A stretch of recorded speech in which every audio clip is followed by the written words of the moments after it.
ನಮಸ್ತೆ ಎಲ್ಲರಿಗೂ. ಇವತ್ತು ನಾನು ಪಾಲಕ್ ಮಟರ್ ಗ್ರೇವಿ ಮಾಡೋದು ಹೇಗೆ ಅಂತ ತೋರಿಸ್ಕೊಡ್ತೀನಿ. ಇದು ಚಪಾತಿಗೆ ಒಳ್ಳೆ ಕಾಂಬಿನೇಷನು. ಬನ್ನಿ ನೋಡೋಣ ಹೇಗೆ ಮಾಡೋದು ಅಂತ. ಒಂದು ಕಡಾಯಲ್ಲಿ ಒಂದು ಕಟ್ಟು ಪಾಲಕನ್ನು ಕ್ಲೀನಾಗಿ ತೊಳೆದು ಎಲೆ ಸಮೇತ ಬೇಯಿಸ್ಕೊಳ್ತಾ ಇದ್ದೀನಿ. ಇಲ್ಲಿ 1 ಗ್ಲಾಸ್ ನೀರು ಹಾಕಿ ಕುದಿಯೋಕೆ ಇಟ್ಟಿದ್ದೀನಿ. ಇದು ಚೆನ್ನಾಗಿ ಬೇಯಬೇಕು. ಬೆಂದ ಮೇಲೆ ತಣ್ಣಗಾದ್ಮೇಲೆ ಮಿಕ್ಸಿಲಿ ಪೇಸ್ಟ್ ಮಾಡ್ಕೊಂಬರ್ಬೇಕು. ಇಲ್ಲೇ ಪಕ್ಕದಲ್ಲೇ ರಾತ್ರಿನೇ ನೆನೆ ಹಾಕಿದ್ದ ಬಟಾಣಿನ ಕೂಡ ಬೇಯಿಸ್ತಾ ಇದ್ದೀನಿ. ಬಟಾಣಿ ಕೂಡ ಸಾಫ್ಟಾಗಿ ಬೇಯಬೇಕು. ಇದೆರಡು ಬೇಯೋಷ್ಟೊತ್ತಲ್ಲಿ ನಾವು ಟೊಮೆಟೊ ಈರುಳ್ಳಿನೆಲ್ಲ ಹೆಚ್ಕೊಂಬರೋಣ. ಆಮೇಲೆ ಹೇಗೆ ಮಾಡೋದು ಅಂತ ತೋರಿಸ್ತಾ ಇದ್ದೀನಿ. ನೋಡಿ, ಚೆನ್ನಾಗಿ ಬೆಂದಿದೆ. ಈಗ ಒಲೆ ಉರಿ ಆಫ್ ಮಾಡಿಬಿಡ್ತೀನಿ. ಇದು ಕಂಪ್ಲೀಟಾಗಿ ಕೂಲ್ ಆದಮೇಲೆ ಮಿಕ್ಸಿ ಜಾರಲ್ಲಿ ನೈಸಾಗಿ ಪೇಸ್ಟ್ ಮಾಡ್ಕೊಂಬರ್ತೀನಿ. ಬರೀ ಎಲೆಗಳು ಮಾತ್ರ ಹಾಕ್ಕೊಳ್ಳಿ. ನೀರು ಹಂಗೆ ಇರಲಿ. ಆಮೇಲೆ ಕನ್ಸಿಸ್ಟೆನ್ಸಿ ಅಡ್ಜಸ್ಟ್ ಮಾಡ್ಕೊಳ್ಳೋಕ್ಕೆ ಆ ನೀರನ್ನೇ ಬಳಸೋಣ. ಇವಾಗ ಬರೀ ಎಲೆ ಮಾತ್ರ ಹಾಕಿ ರುಬ್ಕೊಳ್ಳೋಣ. ಆ ನೀರೇನು ವೇಸ್ಟ್ ಆಗಲ್ಲ. ಆಮೇಲೆ ಗ್ರೇವಿಗೆ ನೋಡ್ಕೊತ ಸ್ವಲ್ಪ ನೀರು ಸೇರಿಸ್ಕೋಬೋದು, ಬೆಂದಿರೋ ನೀರನ್ನ. ಸೊಪ್ಪು ಬೇಯಿಸಿದ್ವಲ್ಲ ಅದೇ ಕಡಾಯಲ್ಲಿ ಈಗ ಒಂದು 3 ಟೀ ಸ್ಪೂನಷ್ಟು ಎಣ್ಣೆ ಹಾಕೋಣ. ನಾನಿಲ್ಲಿ ಕಡಲೆಕಾಯಿ ಎಣ್ಣೆ ಬಳಸ್ತಾ ಇದ್ದೀನಿ. ಎಣ್ಣೆ ಕಾದಿದೆ. ಈಗ ಈರುಳ್ಳಿ, ಇಲ್ಲಿ 2 ಈರುಳ್ಳಿ ತೊಗೊಂಡಿದ್ದೀನಿ ಸಣ್ಣದಾಗಿ ಹೆಚ್ಚಿ.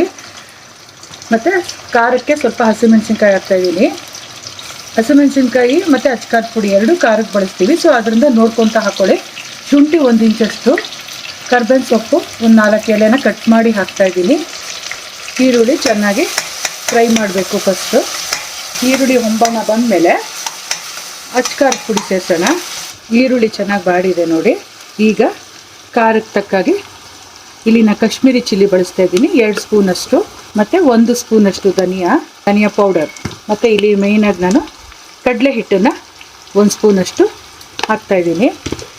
ಚೆನ್ನಾಗಿ ಹೊಂದ್ಕೊಂಡು ಗಟ್ಟಿಯಾಗಿ ಬರುತ್ತೆ. ಉಪ್ಪು ರುಚಿಗೆ ತಕ್ಕಷ್ಟು, ಮತ್ತು 1 ಚಿಟಿಕೆ ಅಷ್ಟು ಅರಿಶಿನ. ಇದಿಷ್ಟು ಸ್ವಲ್ಪ ಹಸಿ ವಾಸನೆ ಹೋಗೋವರೆಗೂ ಫ್ರೈ ಮಾಡಬೇಕು. ಫ್ರೈ ಮಾಡಿದ್ಮೇಲೆ ನಾವು ರುಬ್ಬಿಟ್ಕೊಂಡಿದ್ದೀವಲ್ಲ ಪಾಲಕ್ ಸೊಪ್ಪು, ಅದನ್ನು ಸೇರಿಸೋಣ. ನೋಡಿ, ಈ ಥರ ರುಬ್ಕೊಂಬಂದಿದ್ದೀನಿ ನೈಸಾಗಿ.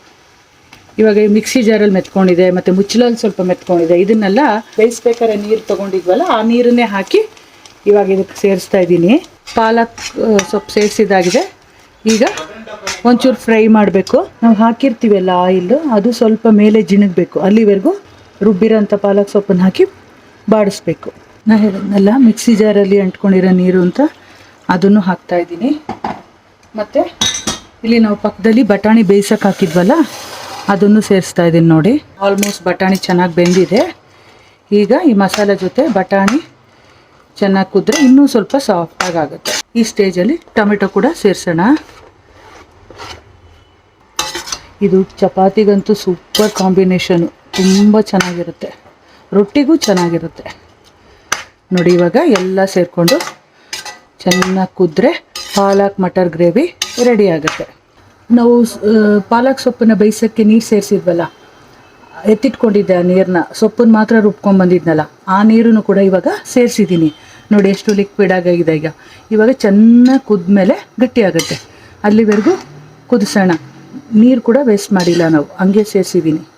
ಅದಕ್ಕೆ ಹೇಳಿದ್ದು ಎತ್ತಿಟ್ಕೊಂಬಿಟ್ಟು ಆಮೇಲೆ ಸೇರಿಸೋಣ ಅಂತ. ಇವಾಗ ಚೆನ್ನಾಗಿ ಕುದೀಲಿ. ನೋಡಿ, ಚೆನ್ನಾಗಿ ಕುದೀತಾ ಇದೆ. ಈಗ ಲಾಸ್ಟಲ್ಲಿ ಒಂದೇ 1 ಸ್ಪೂನಷ್ಟು ಕಸೂರಿ ಮೇಥಿನ ಈ ಥರ ಕೈಯಲ್ಲಿ ಪ್ರೆಸ್ ಮಾಡಿ ಹಾಕಿ, ಘಮ ತುಂಬ ಚೆನ್ನಾಗಿ ಬರುತ್ತೆ. ಮತ್ತು ಸಣ್ಣದಾಗಿ ಹೆಚ್ಚಿಟ್ಕೊಂಡಿರೋ ಕೊತ್ತಂಬರಿ ಸೊಪ್ಪು. ಈಗ ನೋಡಿ, ಸೂಪರಾದ ಪಾಲಕ್ ಮಟರ್ ಗ್ರೇವಿ ಚಪಾತಿಗೆ ರೆಡಿಯಾಗಿದೆ. ಎಷ್ಟು ಚೆನ್ನಾಗಾಗಿದೆ ನೋಡಿ.